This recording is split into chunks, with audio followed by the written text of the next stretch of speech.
Hey, what's going on, bikers? Pierce here at Electric Bike Report, and today we have the Velotric Discover One. The Discover One is somewhere in between a cruiser and a commuter. It looks like a commuter, but it feels like a cruiser as far as how comfortable it is.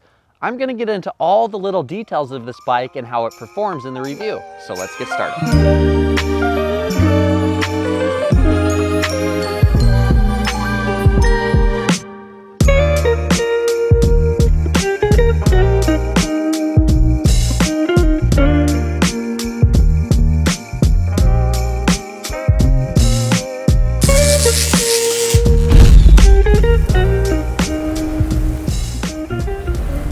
So it seems that Velotric really tried to walk a lot of fine lines with the Discover One. And what I mean by that is it isn't a full-blown cruiser, nor is it a full-blown commuter. It takes good aspects of both of these bikes and really combines them into one that could be one or the other depending on how you want it to ride. One of the beautiful things about this is you could very well want to be on a cruiser bike one day, and you might be wanting to commute on that bike the next day. So between the way they've designed this bike and how comfortable it is, I think it's a great median in between that commuter and that cruiser. So the Velotric Discover One comes with a 500-watt motor. It's a rear hub motor, and Velotric claims this motor can produce up to 65 Newton meters of torque. In English, basically this motor should have enough wattage and enough torque to flatten any hill and ensure you can get up any steep grade without having to work too hard. After all, that's the purpose of an e-bike, right? With that being said, 500-watt motors are relatively standard, and one thing I've learned throughout my time being an electric bike reviewer is not all motors are created equal. So to see where this 500-watt motor stacks up to the rest of the competition, we took it to one of the steepest hills in town known as Hellhole. Hellhole is a quarter-mile long and averages in between a 12% and a 15% grade. We do this hill climb twice, one with the throttle only and the other with rider assist. Between these two tests, this gives us a very good idea of how this motor is able to perform on its own power and how it's able to perform with human input. Between the two results, you should have a good idea as to how the Velotric Discover One is on hill climbs. Alrighty guys, we are to the bottom of our test hill on the Velotric Discover One, and we are going to see how this 500-watt rear hub motor boosts us up the hill on throttle only and in pedal assist level 5.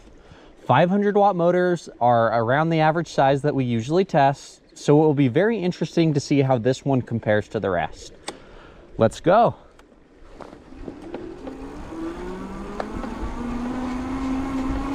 So a little slower acceleration than what I'm used to with a 500-watt motor, but those who don't want to get blown off the back of the bike might like that a little bit slower motor acceleration characteristic. It does make me wonder how this baby is going to do on the steep part of the hill here. So we are at 15 miles per hour, now 12 miles per hour. We're losing speed pretty quick, and Velotric says this bike is able to produce up to 65 Newton meters of torque from that motor here. I'm gonna assume we're using pretty much all of that plus maybe some more on this hill climb test, because I am just hovering above 6 miles per hour now. Definitely stressing the motor out quite a bit.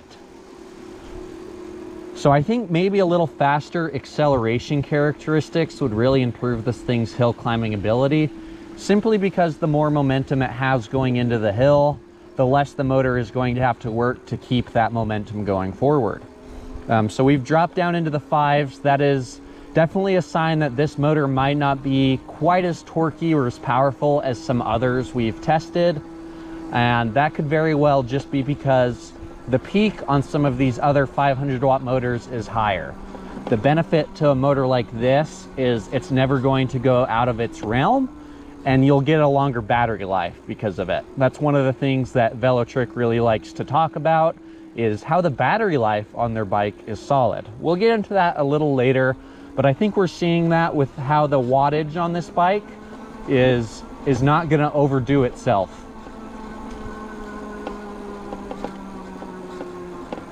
So it's strong enough to get us up the hill, which is a good sign, but we are definitely not moving very fast at all. There isn't much vibration coming from the motor. Like, it doesn't feel like I'm ripping apart the motor, making it redline or anything, but I'm definitely pushing its limits here. In fact, I dropped a battery bar going up the hill right there. Okay, if I had to guess, I'd say that might be around 2 minutes or so. So definitely not the fastest bike we've tested. Still strong enough to get us to the top of that 12 to 15% grade test hill. All right, and now we are going to do the same hill climb test, but in pedal assist level 3, which is actually this bike's highest pedal assist level. It's kind of nice to have less pedal assist levels to work with, because you don't really get into the paradox of choice like you might on one with 6 or 7 pedal assist levels. I think it's a safe bet. Hey, I'd say it's probably a safe bet that we're gonna go a little faster up this test hill. But let's see if that's the case. Here we go. So once that motor did engage, definitely some faster acceleration than we were experiencing on throttle only. And it looks like we'll probably reach around the top speed in this dip here. Got to 19 miles per hour, and now we're on the test hill. I am currently in the hardest gear, and I'm continuing to shift down to let the motor do its thing. Realistically, I could stay in a harder gear here, but we're wanting to focus on what the motor's capable of when you're just spinning, because you want the e-bike to flatten the hills, not cranking juice out of your legs. So I'm in the 5th gear right now, holding a decent cadence. Again, I want to see what this motor can do when I'm just spinning the pedals, because of course I could mash and maybe go a little faster, but that tells more about me as a rider than it does the bike. All right, so it feels stable. It feels like it's performing as expected.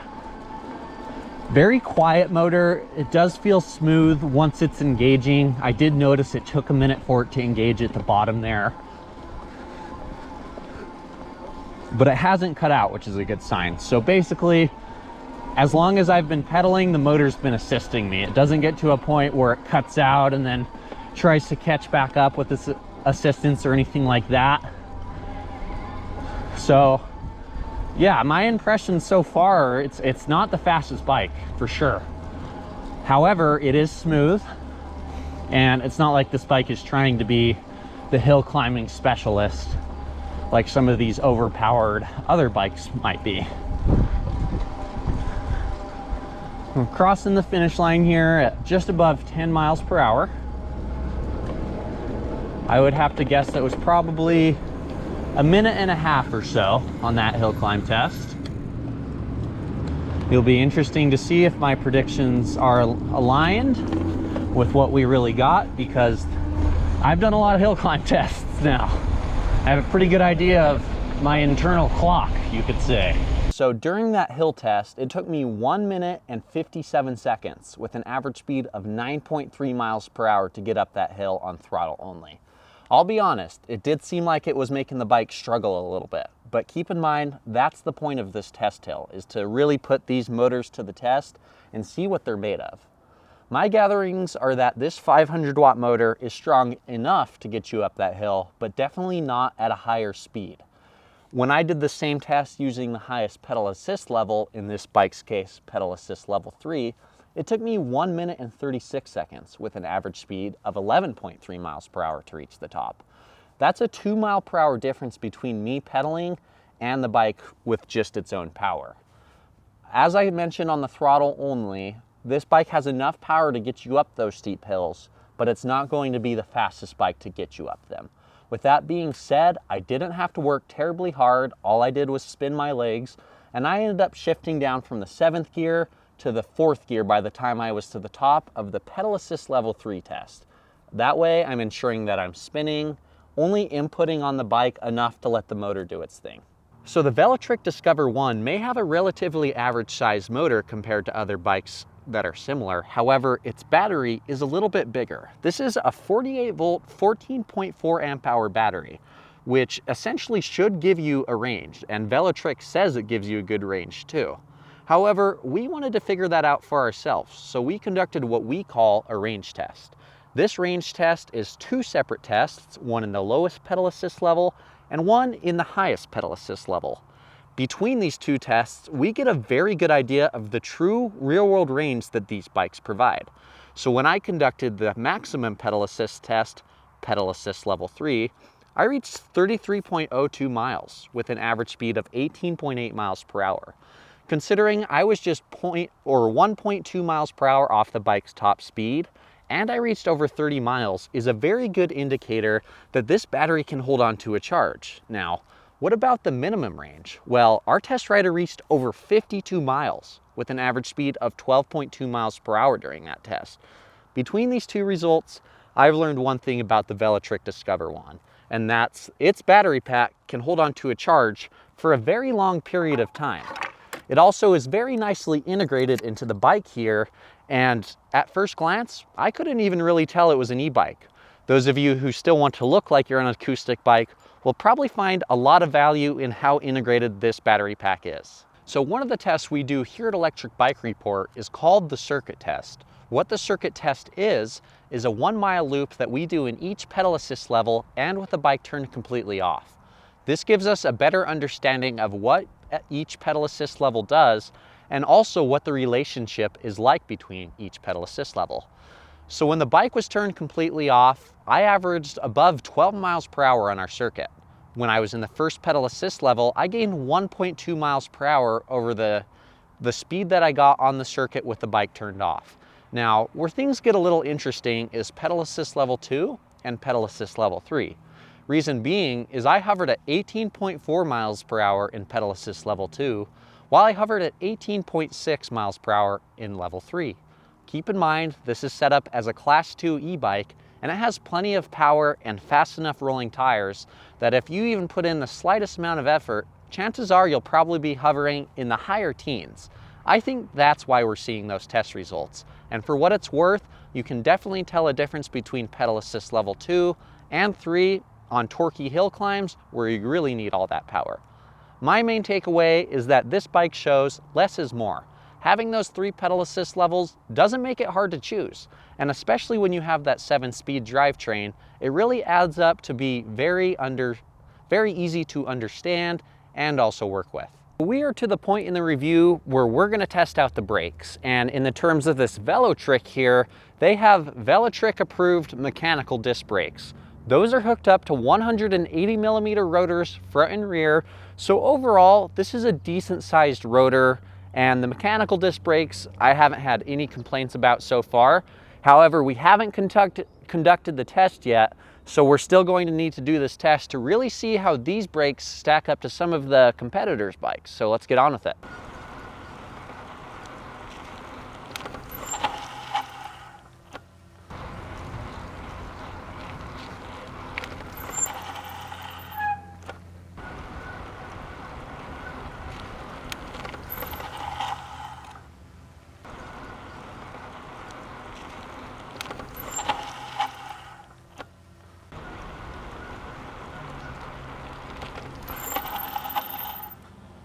Alrighty guys, so I just finished up that brake test. That was 5 total tests, all from 20 miles per hour, pulling both the brakes at the same time. It took an average of 20 feet and 1 inch for me to stop with this bike, which is a little higher than we're used to. However, it's still an okay result. I think some of that distance came from these tires. They're not the knobbiest tires, and when on smooth asphalt like this, there is some skidding that tends to happen. So the brakes locked up pretty quick, but because of the skidding, it did take a little longer to slow down. With that being said, if you're not skidding and you're not riding at super high speeds, these brakes should be just fine. As I mentioned in the hill climb test earlier, as I was going back down the hill,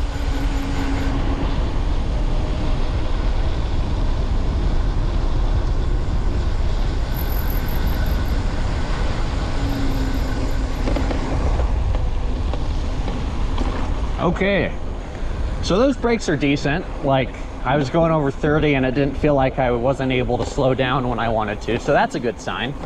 I pulled both brakes around 30 miles per hour and I never felt unsafe with this stopping power. So I wouldn't say these are the best brakes that I've ever tested. However, I don't think they're the worst either. They're very in the middle of the pack. When it comes to the cockpit on your Velotric Discover 1, there are a few things that set it apart from other bikes that I've tested. One of the main things being this handlebar here that almost looks like the shape of a bird flying. So this handlebar not only has a back sweep here, but it also has a slight up sweep that really allows you to stay in an upright position and ensure that your back and neck don't get sore over longer rides. I've done the range test on this bike, which was over 30 miles. And not once did I think to myself that this was uncomfortable due to anything related to the handlebars here, or uncomfortable for any matter. So a lot of the components on this bike are fairly standard. You have your mechanical disc brake levers here, some softer rubber compound ergonomic grips. I like that these grips are lock-on because they are a lot easier to take on and off than they would be if they were slide-on. Those are always a pain. You also got your bell here. Bells are always a good thing to have for trails like what we're on, just to ensure people know you're coming up. And then this display here, I like where it sits, I like the size of it, and I like that it's not really up in your face. There are plenty of displays out there that almost show off how many features they have, but this is a good example of how less can be more. It shows you everything that you'll need when you're riding, from battery life to mileage to miles per hour to assist level. And you don't really need much more than that if you're riding, and you don't want to be distracted by a lot of different features on the display either. That's all connected to this pretty cool looking stem here with the Velotric logo V here. And they've done a good job creating a very visually appealing cockpit, and a really good job making sure all these wires here are bundled in a way that's orderly. For how many wires there is, they've done a good job making it look orderly. Alrighty guys, so if you stuck around this long, that means you're probably pretty interested in this bike. And you've probably also noticed there's a few things on this bike that I haven't talked about. Don't worry, I haven't forgot about them. I just wanted to talk about these, kind of wrapping the bike all together. One of those things that I wanted to talk about was the 65mm spring suspension fork. While it does its job, I can't help but feel it is a little bit flimsy relative to the rest of the bike. Velotric created a very quality frame. It's stiff, it's plenty strong for being low step. However, I don't know if that fork meets the same quality. Now, that's a pretty easy fix, and I wouldn't bag on Velotric too much for that, considering I had no issues with the fork. Moving forward, that is one of those things that will really help bring the bike alive and show the quality relative to the price point that this bike really has. You also have a storage rack and full coverage fenders here. That's perfect for you commuters out there, especially if you live in the rainier areas. These fenders are going to do a wonderful job making sure you get to work or the store, wherever it may be, dry and in one piece. I also really like these integrated lights in the rear here. You have a tail light and a headlight, both of which are relatively bright, especially when you consider the size of them. As I've ridden this bike during the nighttime, I've noticed there is enough brightness coming out of that light that I feel a little bit safer and a little bit more like the people that are around me can see me. While this vibrant paint job is very bright and easy to see, it isn't at night, so I was very much happy to see those lights there. As I mentioned in our cockpit section, this handlebar that's kind of shaped like a bird flying is great. It has a back sweep and it also has an up sweep. Between the combo of those and the softer compound rubber grips here, this is a very comfortable cockpit. It keeps you upright, keeps your back and neck very, very comfortable, and it's very easy to look around and really take in what's around you versus having to be hunched over and contort your neck upwards to see the same view. Our saddle here is relatively standard. It's a comfort-oriented saddle, and I think it's just fine. My bum got along with it just fine. I had no complaints about its discomfort. I feel like it's an appropriate size for this bike as well.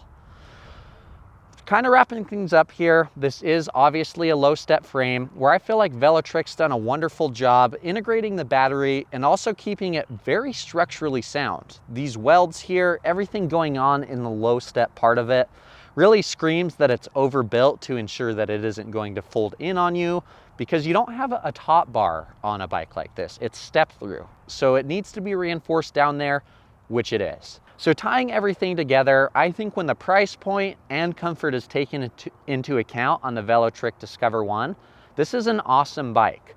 Sure, it wasn't the most powerful on our hill climb test, and it may not be the fastest bike either, but that doesn't necessarily mean it's a bad bike at all. Sometimes, as you've heard me say, less is more. This bike has enough power to get you up those hills. It has enough pedal assist levels to ensure that you have a pedal assist setting for all of your needs. So this bike really ties together the commuter and the cruiser elements into one, and it also keeps things simple with its interface on the display and all of its features. So if you're one that wants to commute sometimes, you want a very good looking bike, and you also want to cruise sometimes, I would highly recommend looking into the Velotric Discover One. With all of that being said, it's been a blast reviewing this bike throughout the week, and I really hope you guys enjoyed our review. I try and be as thorough as I can to kind of build that bridge between the test ride and you purchasing the bike. With that being said, I've listed an even more in-depth written review in the description below. If you're left with any questions, be sure to check that out. I go a lot more in detail there. Right next to that, you'll see the like button and the subscribe button. If you hit both of those for me, you're helping me and the rest of the Electric Bike Report team out a lot. Down below, you can leave a comment letting me know what you thought of the video and what you'd like us to review next. With all of that taken into account, my name is Pierce with Electric Bike Report.